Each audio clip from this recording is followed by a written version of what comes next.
What's going on, guys? KDG here, back with another video on Tales of Crestoria. And in today's video, guys, we're going to be doing one of my favorite videos to do is a Are You Pulling video. I know I haven't done this in a long time. I've kind of been, you guys know, moving from overseas to back to the States and getting everything set up for my family and all that kind of stuff. Kind of may have jumped the gun a little bit in the last video saying I'm going to be more consistent just because things kind of got a little crazy for a minute. However, things are kind of calming down. I do have another shipment of stuff coming to my house within a couple of days. So it might put me behind in what I had planned for this week and this weekend, essentially. However, I do want to talk about Tales of Luminaria, and I do want to end up talking about Tales of Arise, since those are both games that are obviously Tales related, and I really want to talk about it. But Tales of Arise video, I'm actually going to be working on pretty soon, just talking about the story, the gameplay, kind of like a mini review, not really a review though at the same time. Just based about what I liked about it, what I didn't like about it, so on and so forth, and all that stuff. That'll give you guys plenty of time to play and, see how the game is, and decide if you like it if you haven't beat it yet. And if you haven't, I don't know what's wrong with you. It's been out for a month. Shouldn't take that long. Granted, I understand. But on top of that, Tales of Luminaria, there's 21 characters, right? I know we're at character 19 or 20 at the time of creating this video. And I kind of want to talk about that, kind of compile all the characters' trailers together into one main video. Just basically give my thoughts and what I think the series is going to be going and moving forward here on out after that. There's also rumors that there's going to be some remakes. Now, I don't know how concrete these rumors are, but, it is exciting to hear something like that, especially for a series that I think we all enjoy. Especially for those who play this game and just been a Tales fan from, either from Tales of Fantasia all the way now to Tales of Arise. Seeing remakes or rumored remakes coming through would definitely boost the series now that Tales of Arise has been a commercial success and all that kind of stuff. Anyway, we're not going to talk about all that. We're actually here to talk about the new 2 characters that are coming. Well, they're not new, they're just variants of what we currently have now, but that's besides the point. So let's go take a look at notices. And Premium summons SSR Reala and SSR Leon, the Halloween, I would say, editions. Alright, so I haven't done this in a while, so I might be a little rusty, guys, so bear with me. From Friday, October 15th at 1 a.m. And no, it says NBT. I'm not in that time zone anymore. I was for a minute, but I'm not. So I would say typically in Japan, they would release around, I would say, probably like 4 p.m. Japan Standard Time, would be 3 a.m. Eastern Time, which, obviously, right? But these characters are going to be here, so you're going to be able to summon for them.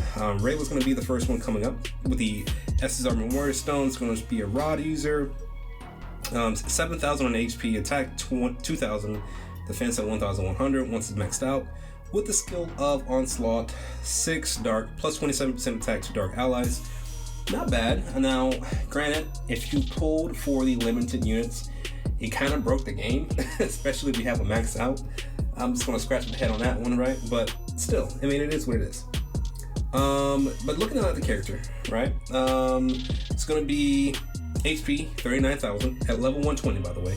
HP 39,000, attack 2,340, and defense 5,880. So she's going to be more defensive oriented, which is a difference in comparison to her water version. I believe that's more HP oriented, and she kind of heals and stuff like that.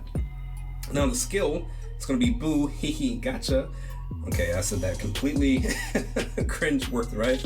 It is what it is. 30% attack to dark allies at 40 hits, and plus 80% attack to dark allies at 60 hits. I wonder if those will stack, which I'm sure they will. So a total of 110% right there of extra attack. And I'm sure she's gonna be a like combo builder just because of what that skill does. So let's take a look at the arts. Alright, so we have the Mystic Art, Sweet Nightmare. It's going to be a physical attack, 60%, hits 23 times to all enemies with an over limit of 220. So, yep, 23 all enemies, so you're facing multiple enemies on the screen. Obviously, 23 hits to all of them. 23 times 3, 20, 40, 60, 9 hits right there for just 3 enemies, right? So not bad, okay.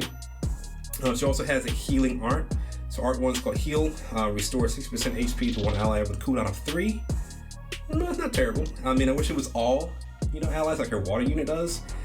But, for a dark unit, I can see what they're trying to go for here, because she's kind of overpowered with that hitting for, 69 attack with just 3, people or 3 enemies on the field. I mean, it's kind of broken a little bit. And then Art 2, Fearful Storm. It's going to be a physical attack at 45%, hits 13 times to all enemies, cooldown of 3. With a 100% chance to cast Dispel on all enemies for 3 turns. So, obviously, she's going to be your combo builder. Now, I will say this, okay? I already have a dark combo builder, and that is my boy Mythos. And Mythos is pretty crazy. He hits, okay? Like his Mystic Art does lots of damage, even though it's low percentages. But he still does pretty good damage. On top of that, his utility with the debuffing that he provides. I don't know if he's not edged out on this one, in my opinion. So I probably won't be going for her as much. I mean, if I get her, if I decide to go, which I'm probably gonna not pull, but we'll see when we can talk about the next unit. I might give her a chance, we'll see. But she's definitely not going to be on my radar in terms of, oh my god, I have to max this unit out. It's not going to work for me like that. Alright, moving on to the next one. So we have SSR Leon, a Heart Cleanse in Flames. So this one's going to be Earth. Wow, Earth user. Okay, so Earth, and obviously you guys know he is the Dual Blades. HP is going to be 13,000 for the Memorial Stone, attack at 2,900, and defense at 800. So obviously, he's probably going to be low HP, low defense, but high attack right there, right? So let's go and take a look at the character. And, well, actually, no, defense is okay. Let's take a look. So HP 26,400, we kind of already knew that. Leon doesn't really have a lot of HP, and both of the versions currently out right now for his dark version and also for his fire version. He can pretty much be one-shotted if the enemies have a strong enough team and they target him solely, right?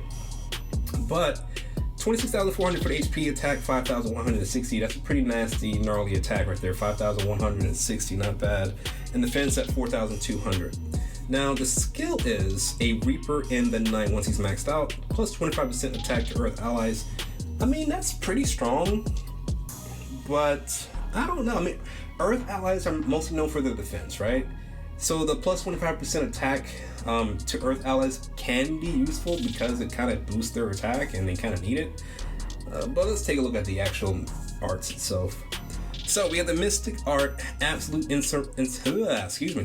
Mystic Art Absolute Incineration. So it's going to be a physical attack at 460%, hits 1 time to 1 enemy with an over limit of 250, with the additional effect of 100% chance to cast Curse on 1 enemy for 1 turn. So Curse is like his thing. That's his debuff that he puts on, I think, for all 3 versions of him, including this one right here. Curse is what he puts down. Alright, so got it. Alright, so Art 1 is going to be Shining Dragon. It's going to be a physical attack at 265%, hits 4 times to 1 enemy with a cooldown of 4, with the additional effect of 100% chance to cast Curse on 1 enemy for 2 turns. So you kind of see where this is going here, right? So I would say build a team that can capitalize on the Curse debuff being on the enemy, because obviously the more Curse debuffs you have and the more damage multipliers they have in their Transcendence boards that they go after cursed enemies, you're going to be hitting for millions of damage. It's crazy. Alright, but anyway, getting back to it. Art 2 is going to be Air Pressure. It's going to be a physical attack at 150%, hits 4 times 2 plus enemies AoE with a cooldown of 2. So obviously, if you got 3 or 4 enemies hit in the second or third, depending on how many enemies you have in the field, and take advantage of building those hits up, right? So you got 3 enemies on the field, 4 times 3 is 12, so obviously it's not as much as Reala, but you see what I'm saying here. You can still build some type of combo, at least 10%, right? Then it has the additional effect 100% chance to cast Curse on 2+ enemies for AoE for 4 turns. Now, that's actually kind of strong because you can inflict Curse on multiple enemies and take advantage of the characters that you have that can capitalize on that Curse debuff. So, I mean, it just depends. Depends on what kind of party you're going after. Depends on what you need in your actual party itself. If you're a new player, I would probably say pull for him if you're a new player. If not, if you have somebody that can kind of still wipe the floor with all the enemies that we've been given so far, you might not need them. So we'll talk about that at the end of the video though. But moving on. All right, so obviously you guys know about the premium summons medals. These are pretty much the pity system. So if you pull and you don't get it, but you go towards the pity in terms of the amount that you pulled for, you get these coins and you can exchange for a copy of the unit. So it's pretty much self-explanatory. Now the premium summons medal exchange period is going to be here from the 15th of October through November 13th. So you got almost a month essentially. It's weird though because it seems like they're only doing some events now, like they're slowing down the events, which kind of worries me a little bit, but I don't know, maybe just for this month because it's a Halloween thing. I don't know, we'll see. Maybe they got something planned out in the future and they're just trying to like work it and don't want to give out too much stuff just yet. So I would say if you need this character, you need these characters, go for them obviously. Now this is what you can get. Reala, 200 required medals. Leon, 200 required medals, and then you get Turtles medals for anything that you have left over. And these are what the actual tickets look like when you actually get them using those medals, and you can use this in the summon shop. So once you get these, you actually got to go to the summon shop and summon them, right? You'd be surprised how many times I've seen that on the pages. Anyway, that's pretty much it, right?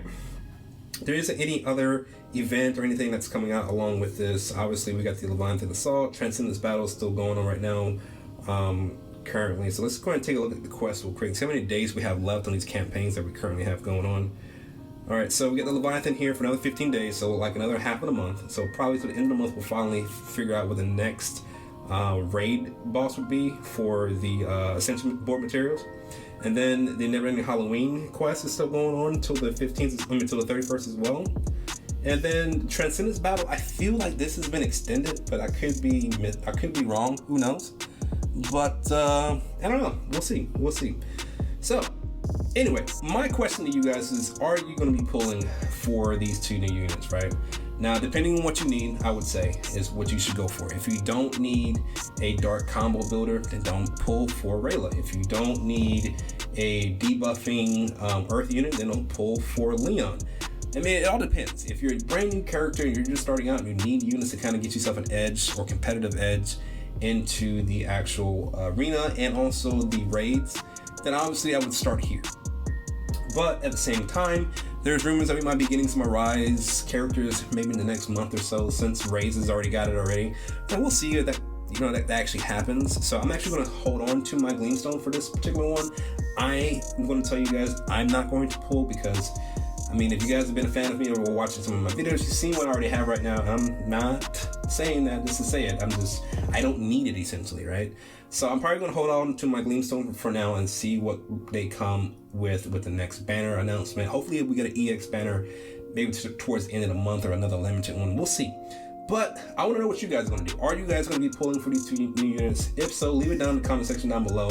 Also, guys, if you guys have not seen the link for my Discord, I do have a Discord server. I want to post it in the link below and also right about here as well. So make sure you guys check that out. Come through.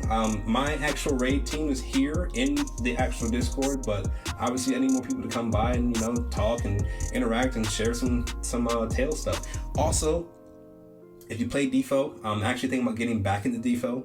I just haven't really played it on my YouTube channel in a while, so just kind of letting you guys know. I'm possibly thinking about getting back into it once everything gets settled down on my end here. But anyway, guys, I hope you guys enjoyed the video.